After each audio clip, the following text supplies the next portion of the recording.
Oh man, crazy times. Obviously, it's an election year.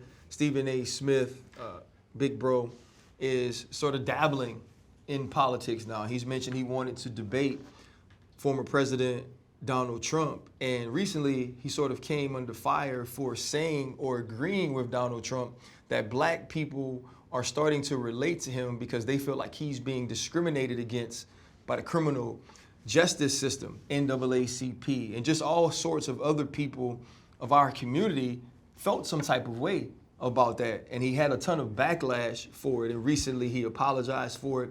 He said he needed to take accountability, not necessarily for agreeing so much, but what agreeing and not clarifying his stance caused.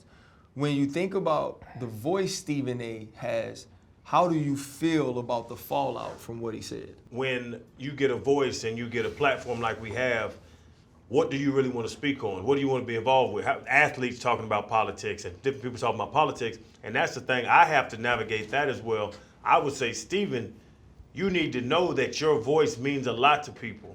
And whatever you say, you need to clarify it. Anything, if you're ESPN or if you're on any kind of TV station, there are people watching. I really do stay out of politics. But I did watch Donald Trump. I did watch why he's on trial for. I did watch that. So I would want everybody individually to navigate that and don't just say, oh, he's supporting him, he's supporting that. Listen to the information. I think a lot of people just jump on the side, and my thing is I listen to the information and see how I feel about the politics, how I feel about the candidates, see how I feel about that, but don't just say, oh, he said that, I'm with him, because you can line up with people in different situations, but you don't have to line up with everybody's opinion, so you gotta get all the information, educate yourself, and see how you feel about that. Politicians aren't necessarily the most truthful human beings on the planet. If you want to win something, they got all these different pitches. If Trump is saying, all right, the black community is more relatable to me based on the things I'm going through, I believe it's sort of a slap in the face, you know? And, you know, I would also kind of pull things out and just go further and say, if I'm a black person listening to this, I want to gather all the information and make my own decision for myself, not just because he's saying it, but a lot of times you can't separate celebrity from truth.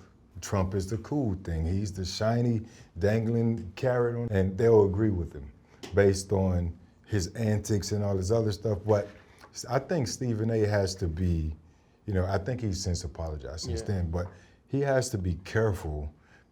As you said, Channing, his platform is strong. People will take that with a grain of salt. They'll go and say, yeah, that's cool. Trump's my homie. Trump's in the hood. He's doing this. He's giving money, the stimulus and this and that. But when you undercover all that stuff, you know, and look what's the root of it all, then you'll be able to find your answer. As much as you try and fight for your community, you have to understand that your influence is so strong and you can really direct people down the wrong path just simply by saying, I hate this guy or I like this guy. People are gonna decide based on their bias towards said celebrity. I respect Stephen A. and the platform that he's built, but I respectfully disagree with him here. First off, let's talk about the simple statement that black people can relate to former President Donald Trump based on discrimination by the judicial system. He's not being discriminated against. Nope. What Donald Trump did was make bad decisions, and because of those bad decisions, he's now been investigated, he's now been accused, alleged, and then now prosecuted. The one thing that black people can't relate to is having these run-ins with the law and being the president of the United States of America.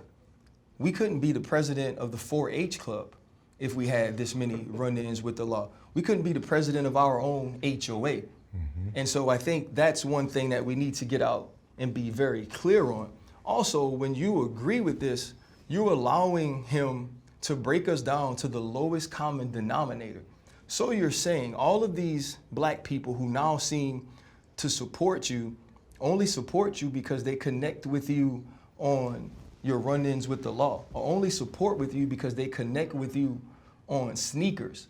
So why can't we connect on diversity, equity, and inclusion?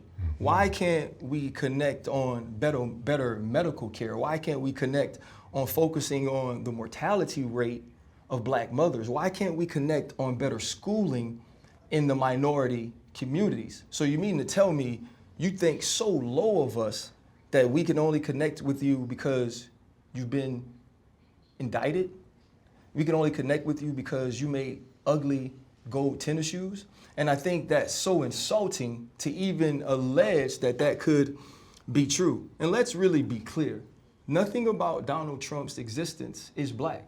Donald Trump can't speak to the black existence. He can't speak to the historical prejudice and discrimination that black people have faced. Donald Trump has never had to get that talk from his mom. This is the way you deal with authority. This is the way you have to be outside the house. Donald Trump's parents never had to worry about will he or will he not make it home based on the color of his skin. See, the only discrimination we understand, the only run-ins with the criminal justice system that we get is that sometimes you are prosecuted, sometimes you are pulled over, sometimes you are searched based on being black. That's not something we can control. That's not something we were in charge of. That's who we are. Donald Trump has been investigated and indicted and on trial for who he is for making bad decisions. And let's be very clear about one more thing. Donald Trump hasn't been black. He will never be black. He doesn't understand what it's like to walk in the black man's shoes. And if he ever did, he'd realize that those shoes are too big and way too uncomfortable for him to wear for a day. And so I think as the support seems to grow for him in certain black communities, we have to be smart about why that support is growing. And we can't attribute with our acknowledgments or with our agreements that the lowest common denominator of us is that we all relate and have an affinity for those who break the law, because that's an untruth.